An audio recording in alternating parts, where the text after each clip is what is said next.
Sir, Ukraine ने रूस पर हमले बढ़ा दिए हैं, इसे कैसे देखते हैं आप? साथ ही रूसी राष्ट्रपति की अचानक चेचन्या यात्रा का क्या कारण हो सकता है? नीर जी देखिए, जहाँ तक रूस यूक्रेन की लड़ाई है, अब वो हम काउंट करते रह गए, दिन साल 2.5 साल हो गए जी। और वैसे चल रही थी। इनफैक्ट ये चल रहा था कि बीच में तो 6-7 महीने 8 महीने हमने देखा कि लग रहा था कि स्टेलमेट हो जाएगा, कुछ जी। नहीं होगा। जी। यूक्रेन न रोक पा रहा था और रूस भी न आगे बहुत ज़्यादा नहीं बढ़ पा रहा था। लेकिन पिछले 1-2 महीनों में जी। रूस काफ़ी आगे बढ़ रहा था और लग रहा था कि कुछ मेन सिटीज़ वो ले लेगा और ले भी लिया उसने 1-2। हालांकि खार्किव भी एक मेन है जहाँ के नज़दीक वो पहुँच गया, लेकिन उसको कब्जा करना इतना आसान भी नहीं है, मुश्किल है। और इस बीच में आपने देखा था कि कई यूरोपियन देश ये कहने लगे थे, खास करके आप अगर फ्रांस की बात करें, कि इनकी फ़ौज जो है जानी चाहिए मदद करने के लिए, क्योंकि यूक्रेन में कमी है। वेपन्स की तो थी शॉर्टेज, बट उनको सोल्जर्स की भी कमी थी, कोई आ नहीं रहा था आगे। और उस बीच में पिछली बार हमने बात की थी कि किस तरह 5 और 6 अगस्त की रात को जो कर्स्क रीजन है इसका रूस का, वहाँ पर इन्होंने अटैक किया। जी। अटैक क्या किया, अंदर इन्होंने काफ़ी प्लान्ड वे में ट्रेंड जो है सेना भेजी। और अब तो ये भी कहा जा रहा है कि सिर्फ ये इनकी यूक्रेन की ही सेना नहीं थी, बाहरी भी लोग इसमें हैं। और बाहरी कहने का मतलब सिर्फ ये नहीं कि मर्सनरीज हैं जी। ये कहा जा रहा है कि उनके साथ खास करके लीडरशिप रोल में वेस्ट के लोग हैं जी। फौज के लोग हैं। लेकिन कोई इसकी पुष्टि नहीं हुई है खबर की, लेकिन ये कहा जा रहा है कि यूक्रेन अपने आप तो नहीं कर सकता, लेकिन ट्रेनिंग जरूर है, इसमें कोई दो राय नहीं है। और ये अंदेशा नहीं था रूस को। जी। और देखिए, हम लोगों ने एक बार बात किया था कि कुछ भी हो सकता है लड़ाई में, क्योंकि आप 10 चीज़ें सोचते हैं और 11वीं चीज़ करता है दुश्मन। और वही हुआ इनके साथ।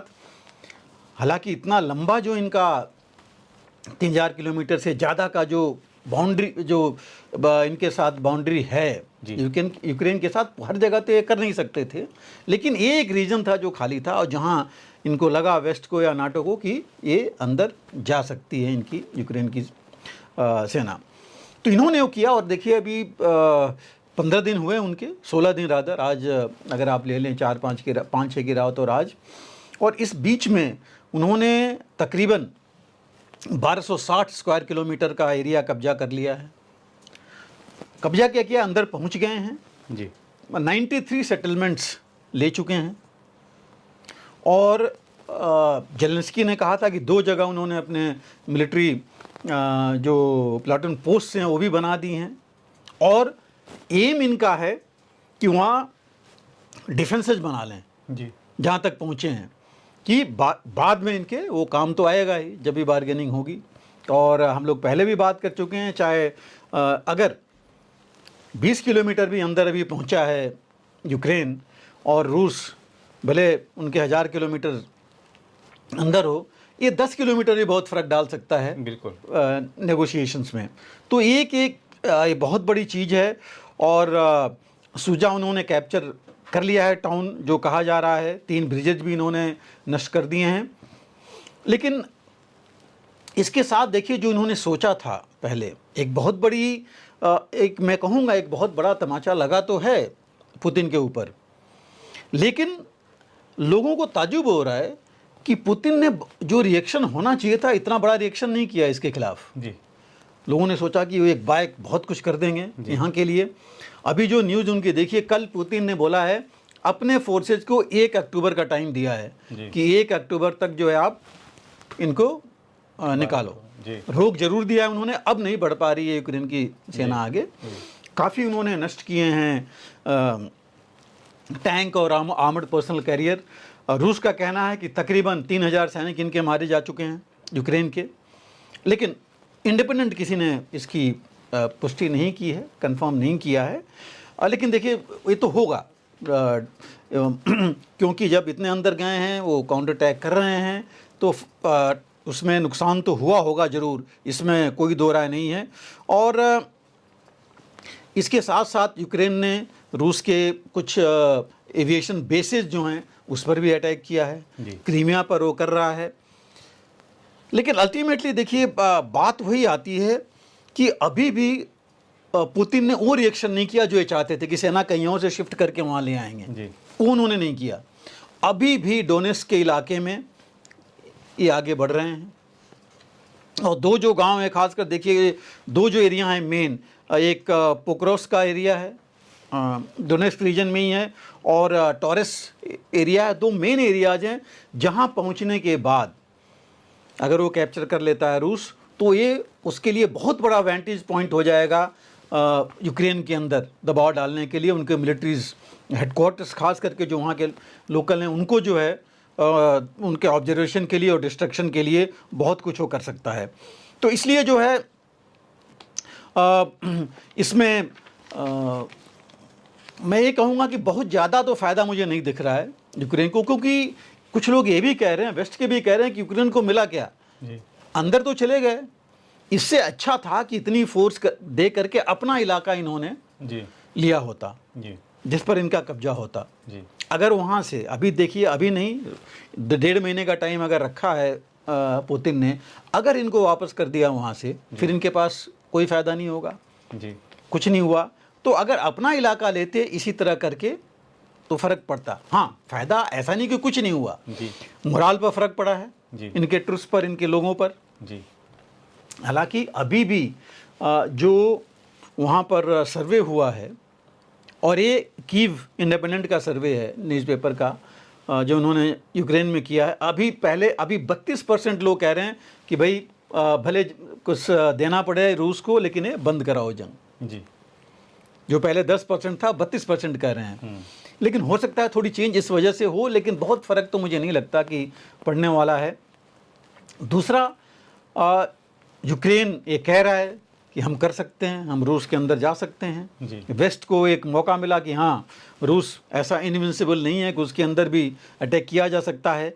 तो ये कुछ चीज़ें हैं जो उसके ऊपर हो सकता है जो फ़र्क पड़ा हो।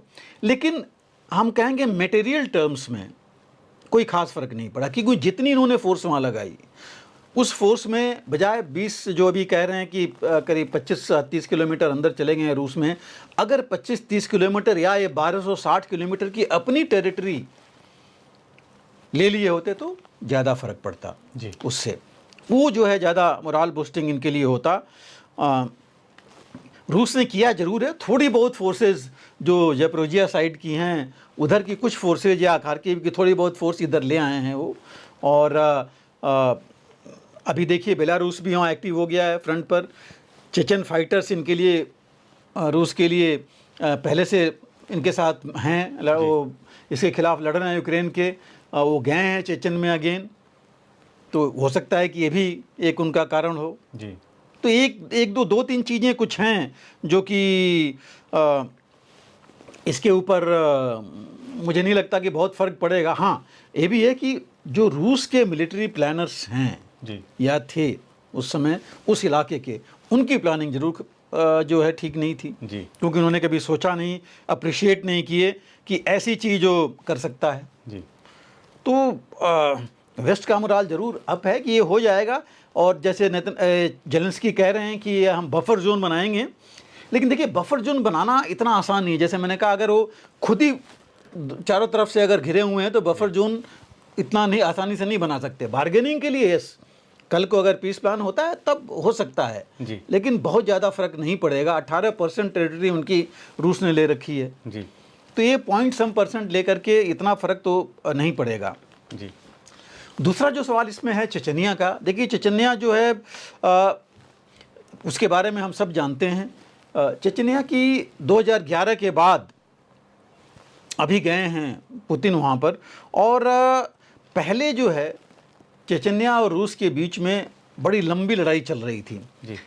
और विभाजन के बाद रूस ने पूरी कोशिश की चेचनिया अलग नहीं हो, और चेचनिया अपना इंडिपेंडेंस चाहता था फुल।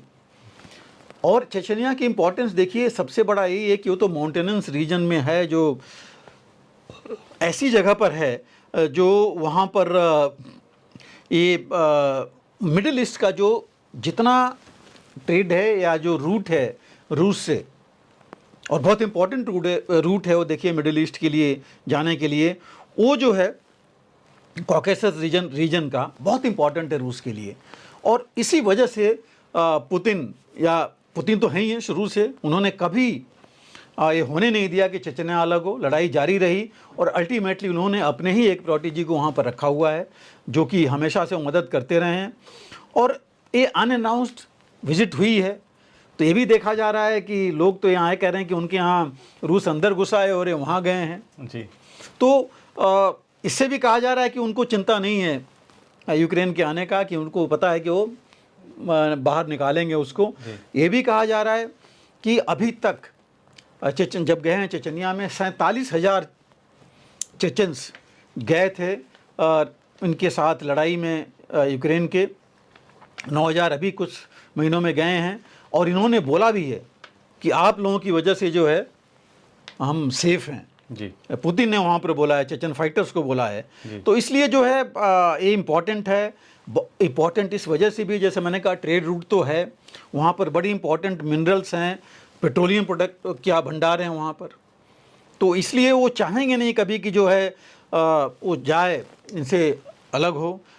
लेकिन ताज्जुब की बात है कि चेचनिया पूरा मुस्लिम रीजन है जी, पूरा मुस्लिम इलाका है, इसके बावजूद वो कंट्रोल वहाँ रखे हुए हैं और मुझे नहीं लगता कि वो जाने देंगे, क्योंकि चेचन अगर हाथ से गया तो इनको बहुत बड़ी मुश्किल पड़ सकती है वहाँ पर। और उन्होंने चेचन फाइटर्स वहाँ से ज़रूर और लेने होंगे उनका भी मोराल बढ़ाने के लिए और अपने यहाँ लेने के लिए। इस वजह ही मुझे लगता है कि यही एक मुख्य वजह है जिसकी वजह से वो गए हैं। और ज़रूर कुछ और चेचन फाइटर्स वहाँ से आएंगे जिनकी मदद ले करके और ये आगे बढ़ सकते हैं। जी बिल्कुल सर। अगर आप भी लेना चाहते हैं देश दुनिया की तमाम जानकारी तो आज ही सब्सक्राइब करें हमारे चैनल को। साथ ही नीचे दिए बेल आइकन को जरूर दबाएं ताकि हर अपडेट आप तक पहुंच सके।